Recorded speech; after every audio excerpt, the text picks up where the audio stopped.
Neat పరీక్షల్లో అవకతవకలు జరిగాయని చెప్పి ఇటు దేశవ్యాప్తంగా కూడా విద్యార్థి సంఘాలన్నీ కూడా బంద్కు పిలుపునిచ్చాయి. ఈ నేపథ్యంలో విజయవాడలోని పీబీ సిద్ధార్థ కాలేజ్ వద్ద అన్ని విద్యార్థి సంఘాలు కూడా ఇటు బంద్కు పిలిపించిన నేపథ్యంలో ప్రస్తుతం మనతో మాట్లాడటానికి పీడీఎస్యూ నేతలు ఉన్నారు. వాళ్ళకి తెలుసు సార్, చెప్పండి మీ ప్రధానమైన డిమాండ్ ఏంటి? అసలు నీట్ పరీక్ష అవకతవకలు జరిగినాయని మీరు మొదటి నుంచి ఆందోళన చేస్తున్నారు.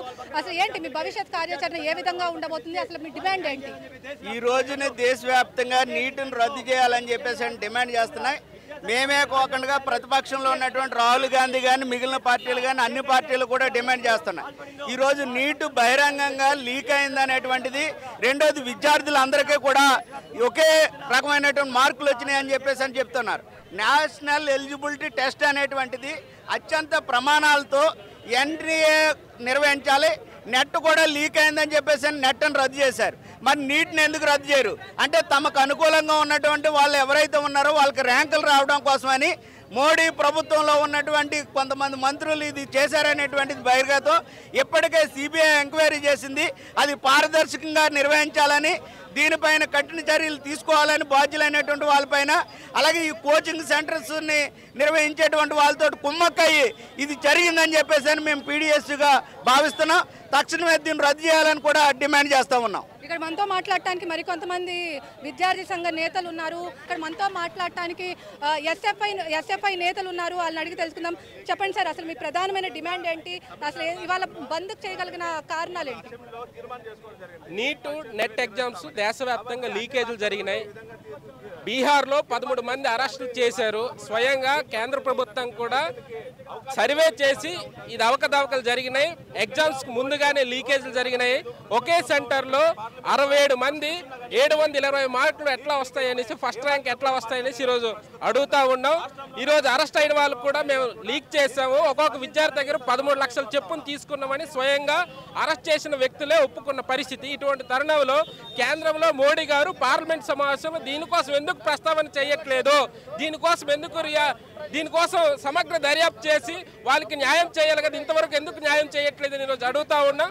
కాబట్టి లీకేజ్ అయిన వాళ్ళు ఎవరైతే ఉన్నారో వాళ్ళని వెంటనే అరెస్ట్ చేయాలి, విద్యార్థులు నష్టపోయారు వాళ్ళకి వెంటనే న్యాయం చేయాలి. అలాగే ఈరోజు ఈ నిర్వహణ లోపం వల్లే కేంద్ర విద్యాశాఖ మంత్రిని రాజీనామా చేయాలి. ఎన్టీఏ నేషనల్ టెస్ట్ ఏజెన్సీ ఇవి కనీసం నీట్గా లేదు కాబట్టి వెంటనే రద్దు చేసి రాష్ట్రాల పరిధిలో ఇవ్వాలి. ఈరోజు విద్యార్థి సంఘాలుగా దేశవ్యాప్తంగా ఈరోజు విద్యా సంస్థలు బంద్ చేస్తున్నాం. చెప్పండి, మీ భవిష్యత్ ఒకవేళ కనుక నీట్ మళ్ళీ రీ ఎగ్జామ్ కండక్ట్ చేస్తే మీ భవిష్యత్ కార్యాచరణ ఏ విధంగా ఉండబోతుంది? మరలా రీ ఎగ్జామ్స్ కండక్ట్ చేయాలంటే విద్యార్థులు చాలా మంది ఇప్పటికే సఫర్ అయి ఉన్నారు. ర్యాంకులు రాలేదు. ఇప్పటికీ దేశంలో 11 మంది విద్యార్థులు ఆత్మహత్య చేసుకున్నారు. ర్యాంకులు రాలేదని, రిజల్ట్ రాలేదని అనేక కారణాలతో విద్యార్థులు 11 మంది అరెస్ట్ చేసుకున్నారు. ప్రభుత్వం మరలా రీ ఎగ్జామ్స్ నిర్వహిస్తే నీట్గా నిర్వహిస్తుందని గ్యారంటీగా లేదు. మరలా అవకతవకలు జరిగే అవకాశం ఉంటుంది. కాబట్టి కేంద్రం నిర్వహించకుండా రాష్ట్రాల పరిధిలో ఇవ్వాలని ఈరోజు డిమాండ్ చేస్తూ ఉన్నాం. మొత్తం మీద చూసుకున్నట్లయితే విద్యార్థి సంఘ నేతలు కూడా ఇటు ప్రధానమైన డిమాండ్ ఎగ్జామ్ కనుక రీకండక్ట్ చేస్తే దాంట్లో అవకతవకలు జరగవని గ్యారంటీ ఏంటని చెప్పి కూడా వీళ్ళు ఇక్కడ చెప్తున్నారు. ఖచ్చితంగా దీనిపై సమగ్ర విచారణ జరిపి మళ్ళీ నీట్ ఎగ్జామ్ కండక్ట్ చేయాలని చెప్పి పార్లమెంట్లో ఎవరైతే 13 మందిని అప్పటికే అరెస్ట్ చేశారో మొత్తం అందరినీ కూడా ఖచ్చితంగా అవకతవకలు జరిగాయని చెప్పి కేవలం కేంద్ర ప్రభుత్వమే చెప్తుంది. ఈ నేపథ్యంలో ఖచ్చితంగా కూడా ఏర్పాటు చేసిన పరిస్థితి మనం చూసాం. మొత్తం మీద చూసుకున్నట్లయితే వెంటనే ఈ నీట్ అనేది రద్దు చేయాలని చెప్పి కూడా ఇక్కడ వీళ్ళైతే డిమాండ్ చేస్తారు. మొత్తం మీద చూసుకున్నట్లయితే ఇది ఏదైతే ఇది ఉందో మొత్తం మీద చూసుకున్నట్లయితే ఇటు ఖచ్చితంగా నీట్ ఎగ్జామ్ని మాత్రం రద్దు చేయాలని చెప్పి కూడా ఇక్కడ విద్యార్థి సంఘ నేతలు అయితే డిమాండ్ చేస్తారు. మొత్తం మీద ఇది ఇక్కడ ఉన్న పరిస్థితి. వీడియో విష్ణుతో లిఖిత, వి డిజిటల్ న్యూస్, పీబీ సిద్ధార్థ నుంచి.